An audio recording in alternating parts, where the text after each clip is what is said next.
Aujourd'hui, on se retrouve dans ma cuisine pour partager avec vous quelques astuces et des conseils précieux pour optimiser votre cuisine afin de gagner du temps, de gagner en énergie et d'alléger notre charge mentale.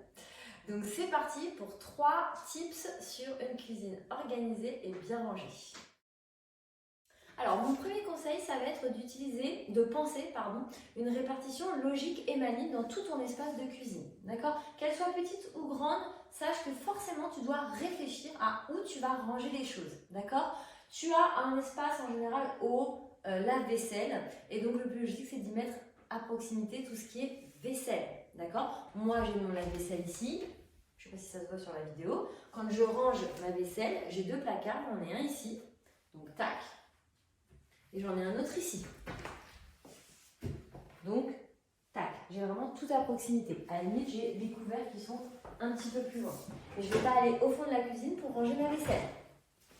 Également, là, j'ai le frigo qui est ici. Donc moi, j'ai choisi de mettre tout ce qui est alimentaire, et donc non réfrigéré, ici. Comme ça, quand je dois préparer un repas sur un menu que je n'ai pas prévu, bon, bah, je peux un peu regarder qu'est-ce qu'il y a dans mon frigo, oui, je vais faire avec ça, etc.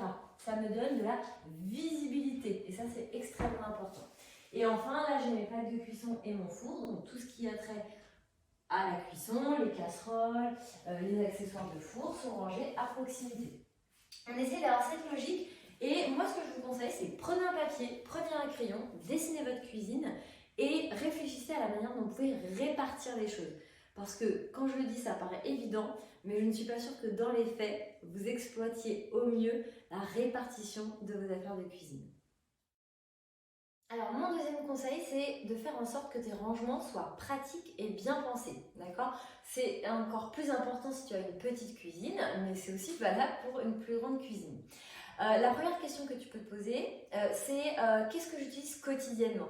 Tout ce que tu utilises quotidiennement doit être vraiment facilement accessible, d'accord? Donc par exemple, moi, tout ce qui est verre et saladier, je les ai mis à proximité au niveau de la hauteur, d'accord? Idem, ici, j'ai mes assiettes et tout ce que j'utilise pour mes enfants. Hein? Ça, c'est vraiment important. C'est un peu dommage d'aller ranger quelque chose que tu utilises quotidiennement tout en bas où tu vas être obligé de te baisser à chaque fois. Hein? La deuxième chose, c'est de te dire qu'est-ce que j'ai dans ma cuisine que j'utilise pas très souvent et où est-ce que ça serait pertinent de le mettre. Je vais prendre encore un exemple. Ici, j'ai mon appareil à raclette et mon appareil à fondue. Typiquement, ce n'est pas des choses qu'on utilise quotidiennement, c'est même des choses qu'on utilise très occasionnellement. Donc, je suis plutôt allée les mettre en bas et au fond de mes placards. D'accord? Comme ça, j'optimise la place que j'ai. Et enfin, ce que vous pouvez vous demander, c'est aussi est-ce qu'il y a des espaces dans la cuisine qui sont perdus. Et du coup, essayez de regarder des accessoires, des astuces pour optimiser et gagner de la place. Je vous mettrai les photos à la fin de la vidéo, je ne sais plus si je l'ai dit.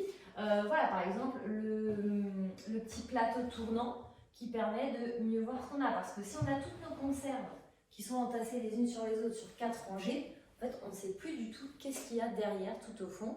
Et en fait, on se retrouve avec une boîte de conserve de maïs, parce qu'en fait, on n'aime pas le maïs, qui est périmé depuis un an. Donc, réfléchissez encore un peu dans cette continuité de répartition, mais aussi d'optimisation. Soyons logiques et facilitons-nous la vie. Alors, mon dernier conseil pour une cuisine qui soit agréable et qui soit simple d'utilisation, c'est aussi de trier régulièrement et d'être honnête avec soi-même. Mon Dieu, qu'est-ce que je vois d'inutile dans les cuisines des clients chez qui je vais? Des doublons, des choses qui sont cassées, des choses qui sont possédées en quantité totalement inutile. Regardez tout ça et faites-le aussi assez régulièrement. Soyez honnête avec vous-même. Par exemple, même si vous aimez beaucoup la vaisselle, c'est très joli. Par contre, si votre famille se compose d'un couple et de un enfant, pourquoi est-ce que vous avez, je sais pas moi, 16 tasses à café? Est-ce que vous recevez vraiment souvent 16 personnes pour boire du café? D'accord? C'est pareil sur les aliments. On a une idée, on s'est dit qu'on allait faire une recette, on a acheté un ingrédient. Finalement, en plus, cette recette n'a pas plu à toute la famille. Pourquoi est-ce que vous gardez cet ingrédient?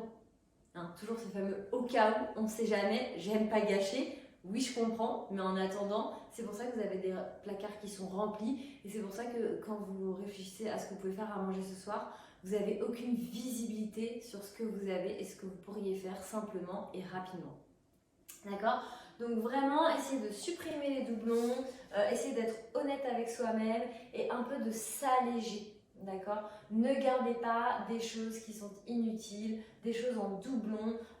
Est-ce qu'on a vraiment besoin d'avoir 6 poêles par exemple? Je veux dire, en réalité, on en utilise 3 au maximum, 3 de tailles différentes.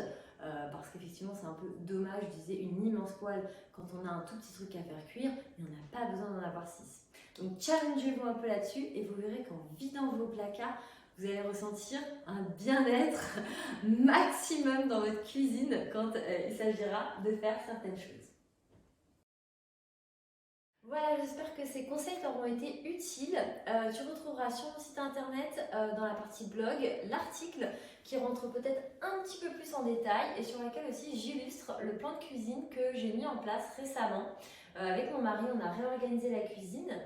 Entre autres parce que j'ai un petit garçon qui a eu 10 mois, donc il était hors de question qu'il y ait des choses dangereuses ou fragiles dans les parties basses.